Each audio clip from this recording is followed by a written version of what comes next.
Assalamualaikum warahmatullahi wabarakatuh. Selamat pagi Kanca menjelang siang. Seperti biasa kami menyapa Kanca. Semoga Kanca semuanya berbahagia. Dan kita jumpa di acara Talkshow Kesehatan kerjasama Radio Purbasora di Subkominfo Kabupaten Tasikmalaya dan Rumah Sakit Umum Daerah Kiai Haji Jenal Mustofa Tasikmalaya. Baik Kanca, alhamdulillah ada dua narasumber yang cantik-cantik ya. Telah siap berbagi ilmu dengan tema yang akan disampaikan hari ini, yaitu mencegah DBD dengan menjaga kesehatan lingkungan. Sangat bermanfaat ya. Tapi Kanca, sebelum para narasumber ini memaparkan mengenai tema tadi, tentunya tidak sayang maka tidak terbalik ya. Ya, kita kenal dulu ya, biar sama-sama rahmat Tuhan datang kepada kita. Sayang itu rahmat ya, Bu Amel ya. Saya mau klarifikasi dulu dari Bu Amel ya. Baik Kanca, dimanapun Kanca berada, narasumber yang pertama yaitu Ibu Pina Puspitawati SKM MSI. Beliau adalah Kepala Instalasi Sanitasi Rumah Sakit Umum Daerah Kabupaten Tasikmalaya. Selamat pagi Bu Vina. Selamat pagi menuju siang juga Kang Revan. Iya, biasa dipanggil Bu Vina ya. Iya. Bebas aja Kang. Bebas. Jangan. Baik Bu Vina tuh. Sudah berbahagia ya di awal. Iya. Semoga bahagia selamanya. Amin, ya Bu Vina. Iya. Baik Bu Vina, itu Bu Vina ya tadi sudah disampaikan sebagai Kepala Instalasi Sanitasi Rumah Sakit ya di RSUD Kiai Haji Jenal Mustofa Kabupaten Tasikmalaya. Asalnya dari mana Bu? Mohon maaf ya. Asli dari Tasikmalaya kan. Tasikmalaya, asli orang Tasik asli ya. Orang Tasik. Alhamdulillah. Baik, sudah siap ya Bu ya? Insya Allah siap. Iya. Baik, kalau sudah siap, saya ke yang sampingnya itu ya. Bu Amel nih ya, Bu Amel ya, panggilannya ya Bu Amel ya. Betul sekali. Iya, tapi nama lengkapnya itu Neng Lia Amelia SKM ya. Beliau adalah epidemiolog kesehatan di Rumah Sakit Umum Daerah Kiai Haji Jenal Mustofa Kabupaten Tasikmalaya. Selamat pagi Bu Amel. Selamat pagi Kang Repan. Selamat pagi juga Kanca semuanya. Iya, alhamdulillah. Sehat ya Bu Amel ya? Alhamdulillah. Iya, tenaga kesehatan biasanya lebih sehat lagi gitu ya, lebih ceria lagi. Ilmunya ada di sana tentang kesehatan ya. Asalnya dari mana Bu Amel? Asli dari Kabupaten Tasikmalaya. Asli ya, dari Kampung Sukamana. Wow, Sukamana dekat ya. Sambil berkedip juga nyampe ke tempat kerja ya. 5 langkah. Baik, Bu Amel ya, ada beberapa pertanyaan terkait dengan tema yang disampaikan tadi, yaitu mengenai mencegah DBD dengan menjaga kesehatan lingkungan. Dan alhamdulillah nih di Rumah Sakit Umum Daerah K.H. Mustofa ini ya semakin lengkap ya. Alhamdulillah. Semoga nih warganya mudah gitu ya. Amin. Untuk mencari hal-hal yang baik dalam menjaga kesehatannya ya. Baik. Ya, amin. Nah itu tambahnya ya. Aduh, Bu Amel mendapatkan inspirasi lain. Bu Amel, Bu Pina juga ya. Oke Bu Pina, sebetulnya apa itu penyakit berbasis lingkungan? Oke, jadi penyakit berbasis lingkungan itu adalah penyakit yang disebabkan oleh interaksi manusia dengan lingkungannya itu sendiri kan. Jadi lingkungan yang buruk, kebersihannya akan berkorelasi dengan kesehatan manusia di sekitarnya, seperti itu kan. Iya. Jadi lingkungan itu harus dijaga ya, Mbak Mel ya. Wajib dijaga. Ya, karena bisa setiap saat kita interaksi dengan lingkungan, gitu ya. Dan mungkin ya Bu Pina ini ya, karena ahlinya nih ya, nanti akan disampaikan harus bagaimana nih masyarakat ya, agar lingkungannya sehat gitu. Apalagi DBD ini ya, penyakit yang, penyakit bukan penyakit apa namanya? DBD itu salah satu penyakit yang berbasis lingkungan. Lingkungan ya, basisnya lingkungan ya. Basis lingkungan, karena salah satu hasil dari interaksi lingkungan yang buruk itu salah satunya bisa menyebabkan DBD. Dan yang terjadi di Tasikmalaya juga banyak ya. Banyak. Ya, dari tahun ke tahun mungkin ada catatannya, Bu Amel. Nanti Bu Amel ya yang mencatatnya, Bu Amel ya. Siap. Tapi sebenarnya apa itu DBD, Bu Pina? Kalau DBD itu sendiri menurut Kementerian Kesehatan Republik Indonesia ya, DBD atau kita kenal sebagai demam berdarah denggi adalah penyakit yang ditularkan oleh gigitan nyamuk yang bernama Aedes aegypti, seperti itu kan. Aedes aegypti. Ya, penyakit ini dapat menimbulkan gejala yang berat, bahkan bisa menyebabkan kematian. Nah, sedangkan penyebab utama dari penyakit DBD ini adalah virus dengginya itu. Jadi nyamuk itu hanya sebagai perantara, masuknya virus dengue ke tubuh manusia. Pada saat nyamuk itu menggigit, nah disitulah virus masuk ke dalam tubuh manusia dan menimbulkan sakit seperti itu kan. Oh, dari lingkungan ke nyamuk, dari nyamuk ke tubuh manusia. Iya. Ini seberapa bahaya nih DBD nih, Bu Amel nih sekarang ya. Dari tadi tertawa gitu ya. Kayaknya sudah apa ya? Sudah ingin berkata-kata. Ucapkanlah, jangan diam saja. Coba keluarkan isi hatimu.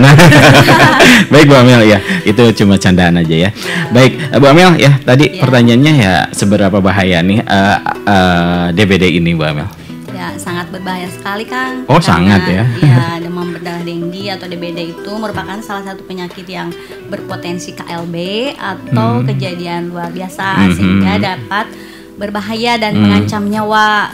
Jadi jika tidak ditangani dengan segera atau cepat dan tepat. Nah, kalau kita melihat dari sisi medis, DBD itu dapat menyebabkan komplikasi yang sangat serius seperti perdarahan, shock, dan bahkan kegagalan organ baik hati, paru maupun ginjal gitu, Kang. Jadi menyerang ke sana ya? Ya, oke, betul. dada ya. Penyakitnya dada gitu. Baik, Bang. Ya, biar goodbye aja gitu ya sama penyakit ini, jangan sampai. Dan tadi seperti yang tadi dikatakan oleh Bu Pina ya, lumayan banyak ya DBD terjadi di Tasikmalaya ini ya. Kok bisa begitu nih Mbak Amel ya? Banyak sekali di Tasikmalaya. Apakah kurang sadar nih masyarakatnya atau emang gimana nih? Mungkin ada faktor lain. Kalau untuk tanda dan gejala, iya ya. Yang paling khas yaitu demam tinggi yang tiba-tiba bisa mencapai 40 derajat Celcius, bahkan bisa lebih. Bisa disertai nyeri kepala, nyeri otot dan sendi, serta ada ruam kulit. Gitu. Apa? Ruam kulit ya? Kemerah-merahan ya? Ya, betul.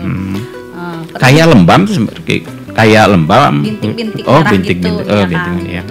Perlu juga diwaspadai gejala seperti mual, muntah, mimisan, gusi berdarah, dan mudah memar. Jika gejala semakin parah dengan nyeri perut hebat, kemudian muntah terus-menerus atau bahkan lemes setelah merasa membaik, segera ke fasilitas kesehatan terdekat, baik itu ke puskesmas maupun ke rumah sakit. Nah, biasanya terdapat grafik demamnya kan, grafik demam pada penderita DBD yang paling khas.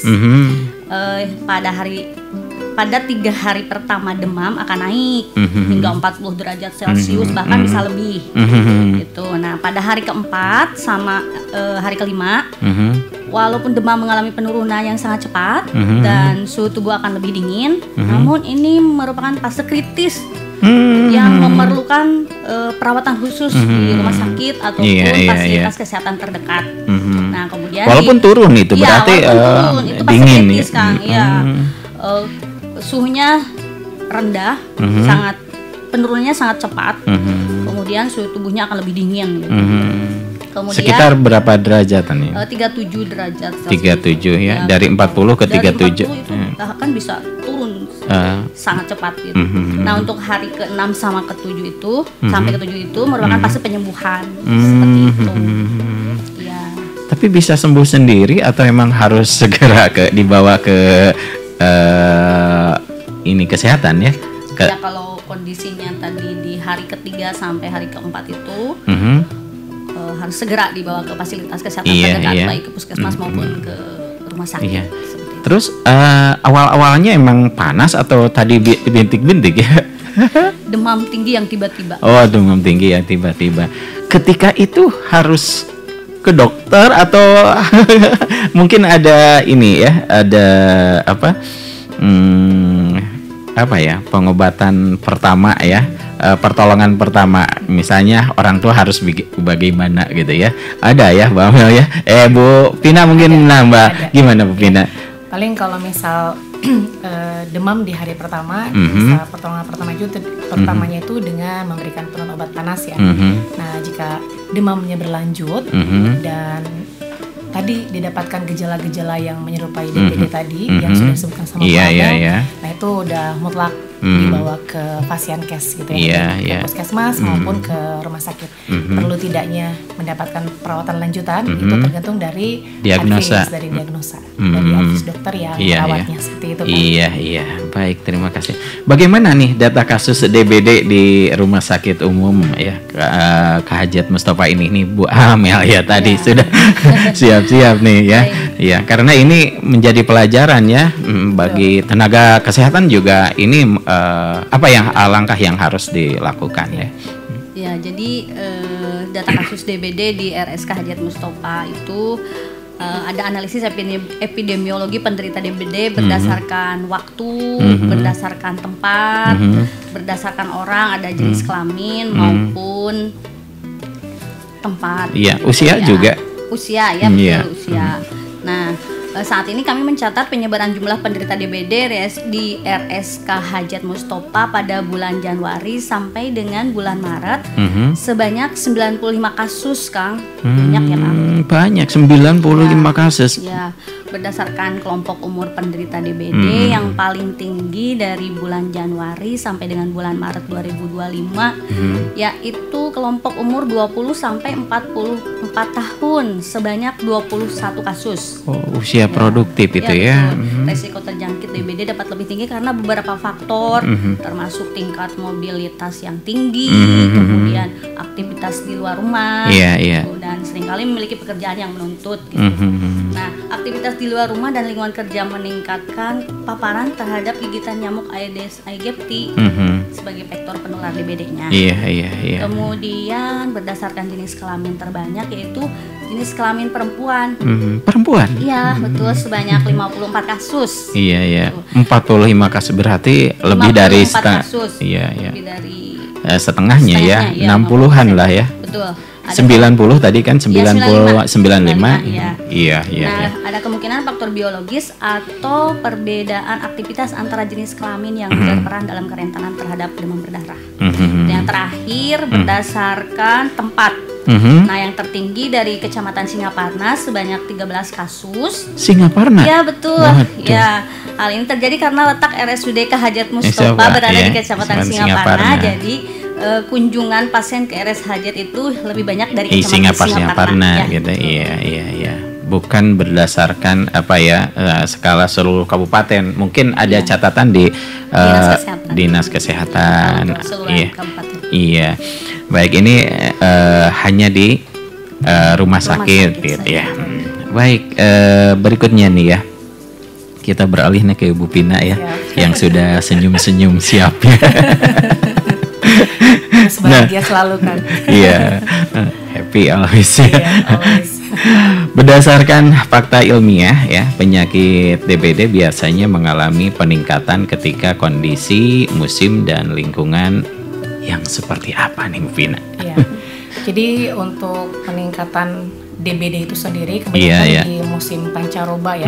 Oh pancaroba. Pergantian musim karena dari pergantian musim tersebut dapat menyebabkan mikroorganisme seperti virus itu berkembang dengan cepat dari biasanya seperti itu. Dan juga bisa jadi karena musim hujan dan genangan-genangan air yang tidak tidak bisa kita hindarkan ya. Banyak ditemukan sekali genangan-genangan air. Nah ini atau bisa jadi di barang bekas yang bisa menampung air itu bisa berkembang biak buat nyamuknya itu sendiri kan, si nyamuk Aedes aegypti. Dan selain itu cuaca tidak menentu juga ini sangat mendukung. Contoh seperti angin kencang dan curah hujan tinggi itu sangat mendukung di kehidupan nyamuk itu sendiri. Iya. Nah sekarang bagaimana pencegahan ya DBD yang bisa diterapkan di masyarakat? Ya, untuk pencegahannya itu sendiri yang sudah kita kenal ya. Masyarakat itu dengan PSN DBD. PSN N ya, N. Jangan sampai salah N. Pina PSN. Bukan Pima ya. Betul sekali. Silakan dilanjut lah. Jadi PSN DBD itu sendiri adalah pemberantasan sarang nyamuk berdarah denggi. Itu kan yang dikenal di masyarakat itu seperti itu, di mana PSN ini merupakan kegiatan yang dilakukan untuk mencegah penyebaran penyakit DBD itu dengan membasmi telur dan nyamuk Aedes aegypti tersebut. Seperti itu. Membasmi. Iya, bagaimana membasminya? Nah, caranya itu kalau sekarang tuh ditambah lagi ya, selain 3M itu ada 3M+. Nah, M plus ya. 3M ada plus-plusnya. Ada plus-plusnya seperti itu. Iya, boleh disampaikan plusnya. Ya, untuk 3M ya. Yang pertama menguras dan menyikat tempat penampungan air. Jadi kalau di rumah-rumah yang menggunakan bak atau toren, ember, termasuk toren itu sendiri, silahkan dikuras secara berkala. Ini untuk salah satunya untuk mencegah perkembangbiakan jentik itu sendiri. Terus yang selanjutnya menutup rapat tempat penampungan air. Jadi kalau misalkan ada tempat-tempat toren tadi ya, Repan bilang itu yang tidak tertutup segera tutup. Tutup ya, lebih aman gitu ya. Lebih aman tertutup. Terus cara pengurasnya juga kalau yang tertutup gimana? Kalau misal tertutup kan ada ya cara untuk mengurasnya, pasti di rumah-rumah sendiri sudah mengetahui tata caranya di masing-masing ya. Cuma waktunya mungkin lebih lama kalau itu ya, gitu ya. Ya disarankan kalau misal tidak tertutup itu harus dibuang dan disarankan ditutup dan dibersihkan secara berkala seperti itu kan. Dan M yang terakhir memanfaatkan atau mendaur ulang tempat atau barang bekas yang bisa dipakai untuk penampungan air itu sendiri. Didaur ulang. Betul. Jadi digunakan kembali gitu. Iya. Baik. Tadi secara berkala, berkala biar rumah tangga di ibu-ibu rumah tangga lebih tahu gitu. Sekarang jam-jam untuk ibu rumah tangga banyak yang mendengarkan, tapi tidak sedikit ya yang di kantor-kantor juga sekarang mendengarkan gitu ya. Bapak-bapak juga gitu ya. Nah, berkala ini seperti apa? Berapa hari sekali atau berapa bulan gitu? Untuk misalnya untuk tadi toren yang tertutup, terus juga bak mandi yang terbuka, ember dan lain sebagainya. Kalau untuk bak mandi ya, kebetulan saya juga sendiri menerapkan di rumah sendiri ya untuk mencegah penyebaran DBD itu salah satunya. Kalau untuk bak kita berkala minimal dalam 1 minggu itu dikuras, minimal itu deh. Minimal ya. Jadi lebih sering tuh lebih baik.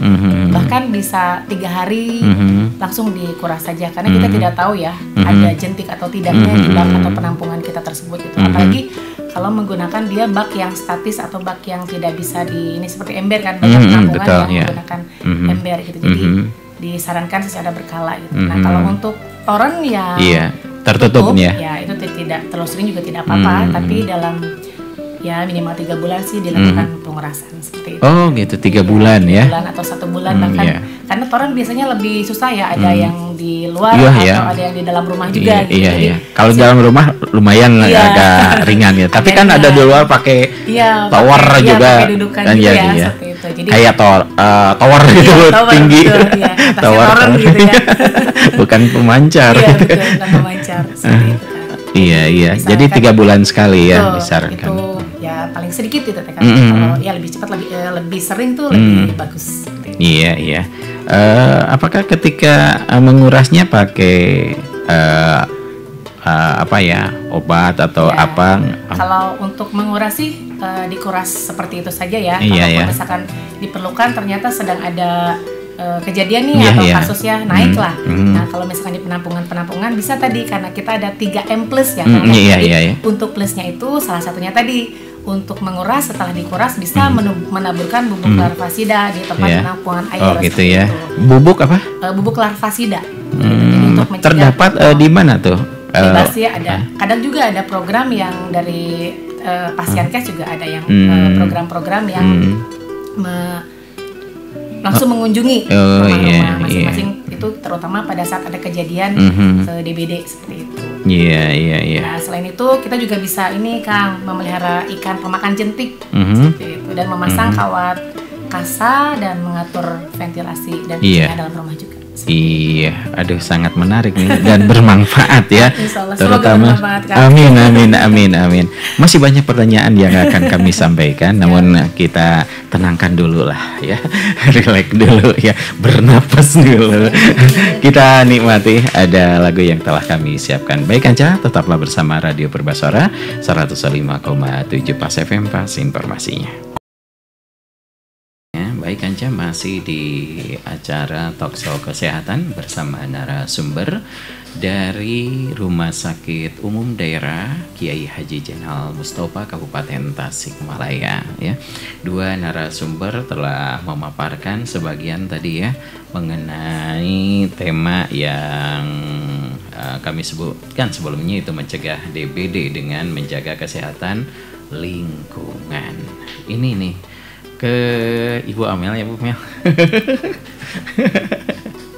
Ada tren penurunan ya Bu Amel ya? Ya betul Pak, ada tren penurunan. Tren penurunan. Tapi kalau dibandingkan dengan tahun sebelumnya gimana? Penurunan yang lumayan drastis signifikan ya. Betul. Untuk tren penyakit DBD pada bulan Januari itu ada 40 kasus, sedangkan bulan Februari 36 kasus, dan pada bulan Maret lebih turun lagi yang signifikan kan 19 kasus. 19 ya betul. 40, 30, 19, 20-nya nggak ada ya. Itu drastis ya. Nggak tahu kemana ya. Apa lari ke Sukamana ke tempat. Tapi di Sukarame juga ya ada beberapa kejadian ya. Ada penyebarannya di Kabupaten Tasikmalaya. Termasuk di tetangga saya juga pernah gitu ya beberapa tahun kebelakang. Tapi mudah-mudahan ya sekarang dengan sosialisasi seperti ini menambah pengetahuan ya untuk masyarakat agar terhindar dari penyakit ini ya. Baik, sekarang pengenalan mengenai profesi counseling nih di rumah sakit Bu Vina. Iya. Siap. Jadi di rumah sakit itu kan selain dokter atau tenaga medis lain itu ada tenaga sanitasi atau tenaga kesehatan lingkungan yang jabatan itunya itu disebut sanitarian. Seperti itu. Ya, jadi sanitarian itu bertugas untuk mengelola lingkungan rumah sakit agar memenuhi standar sanitasi dan kesehatan seperti itu. Jadi kalau dokter, bidan, dan tenaga-tenaga kesehatan lainnya itu langsung melaksanakan pelayanan terhadap pasien. Nah, kalau untuk sanitasi atau sanitarian itu lebih ke arah lingkungan luar maupun dalam dan memastikan ruangan lingkungan tersebut aman, bersih, dan nyaman tentunya untuk digunakan oleh para pengguna layanan rumah sakit seperti gitu itu. Ya. Terus juga sering terjun ke masyarakat kalau begini kan basicnya ke lingkungan. Iya, ke lingkungan. Kita ada beberapa kerjasama ya, kemarin ada bekerja sama dengan di sanitarian dari puskesmas, karena kita lebih fokus untuk sanitarian rumah sakit, lebih fokus binaannya di area rumah sakit. Jadi di luar dan di dalam rumah sakit, edukasi yang kita laksanakan itu lebih ke pengunjung atau lebih ke pengguna layanan pasien di rumah sakit. Iya, gitu, tidak ke masyarakat gitu ya. pernah ke masyarakat, tapi seringnya kita tuh pembinaan di area sekitar kita seperti itu. Karena kalau untuk binaan itu sudah ada masing-masing di puskesmas ya, sudah ada tenaga-tenaga sanitarian di puskesmas juga yang punya desa atau daerah binaan masing-masing seperti gitu, itu. Ya. Betul. Ada daerah yang menjadi role model untuk sanitarian ini ya, iya, sesuai ini. Ada iya, ya? Ada. Jadi beberapa kecamatan, beberapa puskesmas ada yang kalau disebutnya sih dulu yang gemar-gemar itu yang ODF ya, salah satu cara untuk menurunkan atau meningkatkan kualitas kebersihan lingkungan di masyarakat itu salah satunya dengan itu. Jadi ada beberapa desa atau desa binaan dari puskesmas yang melaksanakan yang sudah berhasil gitu untuk penyakit berbasis lingkungan itu salah satunya penyediaan air bersih, penggunaan jamban, nah itu sangat mempengaruhi. Nah untuk itu ada beberapa program gebrakan dari Kesling atau sanitarian di puskesmas itu seperti itu kan. Baik. Ini ada pertanyaan ya dari masyarakat, sudah siap nih dari pendengar ya. Baik, mengenai DBD ini. Assalamualaikum warahmatullahi wabarakatuh. Waalaikumsalam. Selamat pagi ibu-ibu narasumber ya. Terima kasih atas ilmunya. Tapi ada hal yang perlu kami sampaikan mengenai kualitas air, apakah air bersih yang menggenang ya di tempat tersebut bisa terjangkit atau tidak, termasuk air minum di galon. Atas jawabannya kami ucapkan terima kasih. Elis Singaparna. Baik, terima kasih. Ibu Elis nih ya. Iya, siap. Mamah Elis sangat tahu Teteh Elis nih. Elis Singaparna aja gitu. Iya. Langsung aja ya. Iya, langsung ya. Jadi, nah untuk Mamah Elis atau Teteh Elis nggak ya. Tahu, pokoknya Elis Iya, pokoknya Bu Elis ya. Makasih pertanyaannya. Dan ini betul sekali ya, bagus sekali karena sifatnya kalau untuk jentik nyamuk itu, untuk jentik nyamuk jenis Aedes aegypti, dia lebih sukanya itu berkembang biak dan cepat berkembang biak itu di air yang bersih. Makanya tadi ditekankan untuk 3M+ tadi salah satunya menguras secara berkala. Nah itu untuk menghindari si jentik tersebut berkembang jadi nyamuk dewasa seperti itu. Terus untuk tampungan air yang tertutup itu cenderung lebih aman. Contoh misalkan untuk galon ya, untuk tampungan air galonnya itu aman. Namun ada satu hal yang sering kita lupakan dalam komponen dispenser itu ada air ya, yang biasanya kita kalau mengeluarkan air ke gelas itu ada cipratan-cipratan air. Nah, itu yang di bawahnya itu, gitu. Nah, itu yang harus sering diperiksa. Ya, setiap hari lah. Sambil kita kalau ibu-ibu suka beres-beres di rumah ya, lap-lap dan lain-lain gitu ya. Insya Allah lah seperti itu. Kalau ibu yang sadar. harus mulai sadar lingkungan gitu. Nah, itu bisa jadi perindukan jentiknya kan. Jadi ada banyak juga termasuk di kita ya, kalau di rumah sakit kita secara berkala memeriksa, disebut inspeksi sanitasi ya. Karena kita ada 11 program juga berdasarkan Permen nomor 7 tahun 2019 sebagai acuan kita untuk melaksanakan kegiatan Kesling. Salah satunya itu Kang. Jadi setiap hari itu kita keliling inspeksi sanitasi memeriksa tampungan dispenser salah satunya sebagai penyebab perindukan nyamuk. Seperti itu. Iya. Nah, gitu buat Ibu Elis ya, Ibu aja nah seperti yang disampaikan oleh Bu Vina juga Ibu ya. Nama Elis itu nggak mungkin Pak Elis gitu. Betul. Elis semoga bermanfaat ya. Dan ada pertanyaan lagi boleh ya? Siap, boleh.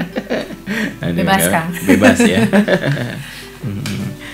Assalamualaikum warahmatullahi wabarakatuh. Waalaikumsalam warahmatullahi wabarakatuh. Iya, saya Aing dari masih Singaparna ya. Singaparna mau bertanya mengenai tanda-tanda tadi gitu ya.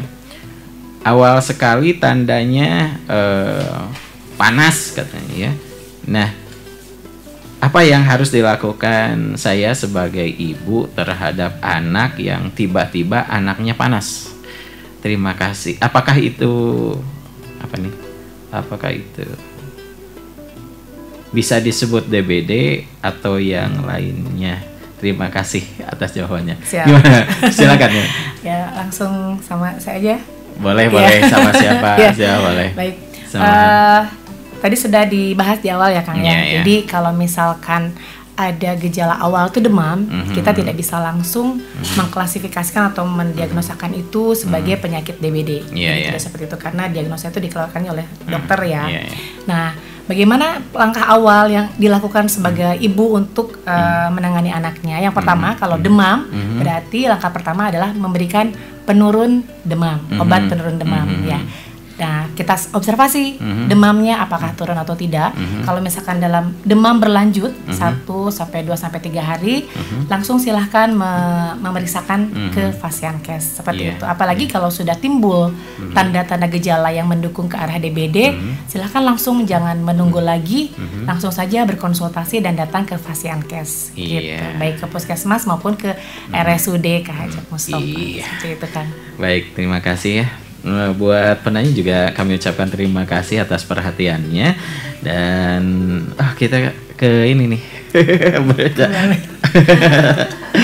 pengenalan mengenai profesi epidemiolog kesehatan di rumah sakit Bu Amel nih. Ya, gini Kang, untuk profesi epidemiolog kesehatan di rumah sakit atau bisa disebut sebagai surveillance epid.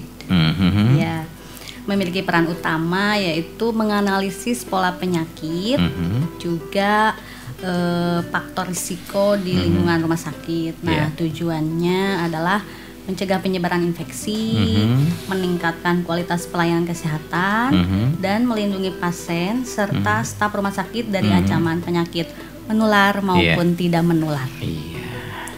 Baik, berikutnya mungkin ada pesan untuk pendengar ya terkait tentang pencegahan DBD. Boleh sama Bu Amel? Boleh. Iya. Saya mengajak Kanca semua, mari kita bersama-sama memberantas sarang nyamuk atau PSN dengan gerakan 3M+, secara rutin dan disiplin, sehingga kita dapat melindungi diri sendiri, keluarga, dan lingkungan dari ancaman penyakit DBD. Ingatlah, pencegahan DBD adalah tanggung jawab kita bersama, karena mencegah selalu lebih baik daripada mengobati. Iya, sekaligus closing statement dari Bu Amel ya. Iya. Enggak.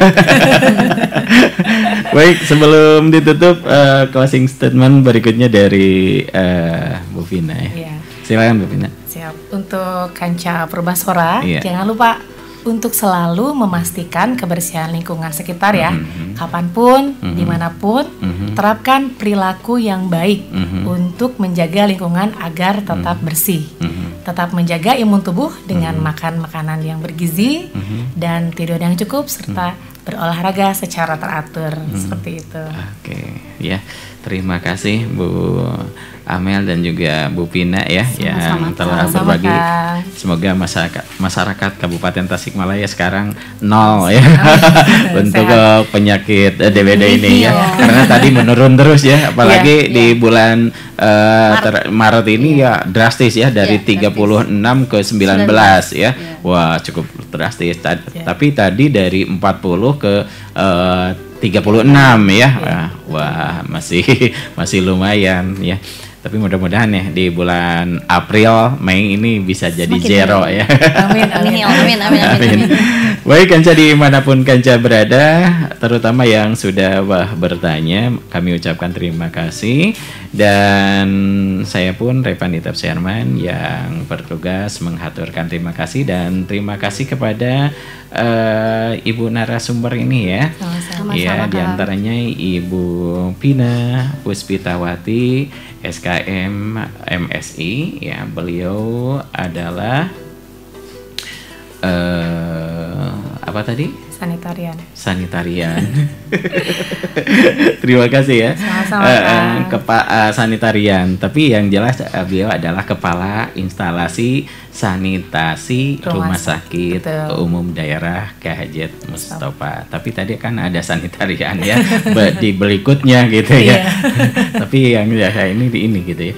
Kemudian terima kasih juga buat Bu Amel ya, Bu Nenglia Amelia SKM. Beliau adalah epidemiolog kesehatan di rumah sakit yang sama, Rumah Sakit Umum Daerah K.H. Mustofa Kabupaten Tasikmalaya. Terima kasih ya ibu-ibu. Sama-sama Kak. Sama-sama. Dan terima kasih buat pendengar yang sudah menyimak acara ini. Acara yang sama biasanya hari Rabu ya, tapi bulan depan sudah siap ya Bu Ibu? Sudah siap ya. Jadwalnya sudah ini ya. Kalau bulan depan kembali ke asal ya. Jadi Rabu yang ketiga ya. Iya, yang ketiga. Baik Anca, saya Revan Itef Sherman yang bertugas menghaturkan terima kasih. Selamat pagi menuju siang dan sampai jumpa. Wassalamualaikum warahmatullahi wabarakatuh. Waalaikumsalam.